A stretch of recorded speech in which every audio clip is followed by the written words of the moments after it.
Hello, আসসালামু আলাইকুম। তা দেখেন, আজকে আমাদের এখানে পুরোপুরি বৃষ্টি নামতেছে। দেখেন, আকাশটা পুরো মেঘলা মেঘলা ভাব হয়ে রয়েছে। দেখেন, পুরো বৃষ্টি। এবং দেখুন, আজকে আরেকটা জামপাটে দেখাইতেছি লাল টমেটো। এই জায়গার গাছগুলো অনেক বড়। এই যে দেখেন, এই জায়গার টমেটোগুলো আপনাদেরকে দেখাই।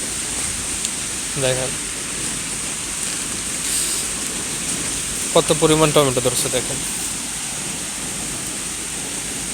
এই দেখেন টমেটো এক একটা ছড়িতে কতগুলো করে টমেটো। দেখেন সব পাইকে আছে, দেখতে পারতেছেন কতগুলো করে টমেটো ধরছে। দেখেন, আর পুরো গাছ ভর্তি টমেটো ধরছে। দেখেন, এই দেখেন টমেটোর সাইজগুলো দেখেন। আর দেখেন কত সুন্দর দেখা যাইতেছে, গাছে পাকা পাকা রয়েছে। এই জায়গায় কালকে টমেটো তুলবে।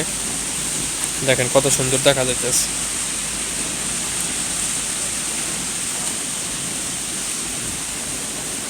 তাই এরকম প্রতিদিন ভিডিওগুলো পাওয়ার জন্য আমার ইউটিউব চ্যানেলটাকে সবাই সাবস্ক্রাইব করবেন, আর ফেসবুক পেজটাকে সবাই ফলো করে পাশে থাকবেন। ধন্যবাদ সবাইকে।